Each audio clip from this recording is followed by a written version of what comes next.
Prime numbers seem to be randomly distributed among the rest of numbers, and it is extremely hard to find any sort of pattern in them. But this did not stop people from investigating primes, and one of them was French monk Mersenne, who studied in the early 1600s with René Descartes and had close relationships to Pierre Fermat and Blaise Pascal.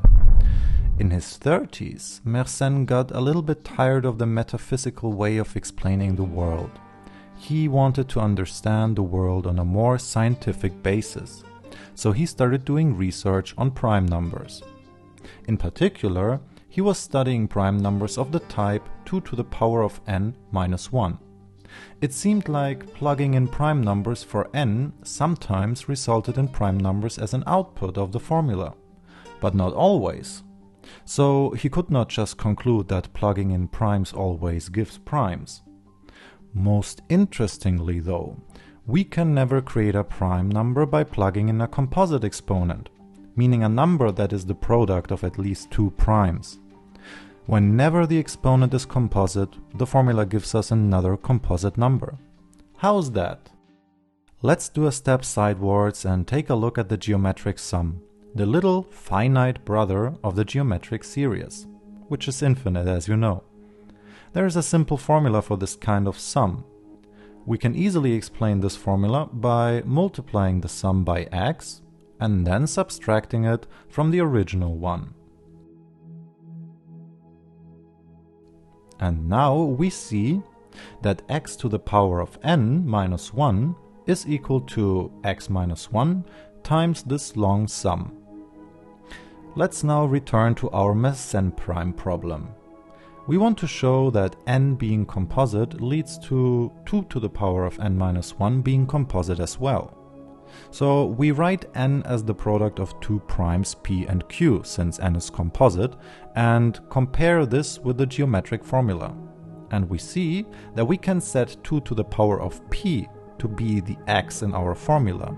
So we can write 2 to the power of n minus 1 as the product of 2 to the power of p minus 1 times this very long sum, which includes the prime factor q.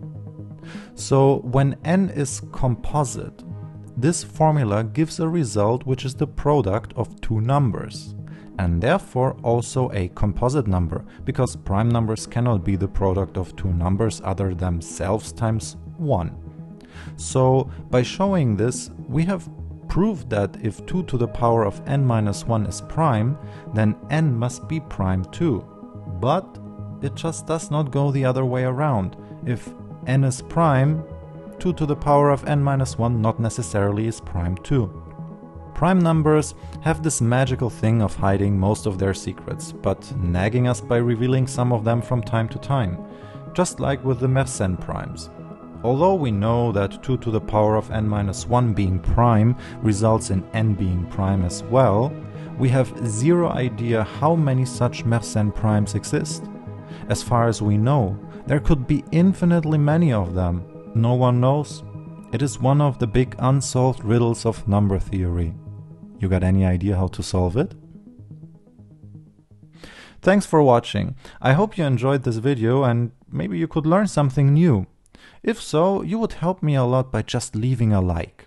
If you want to see more content like this, please don't hesitate to subscribe to my channel. That would be absolutely awesome.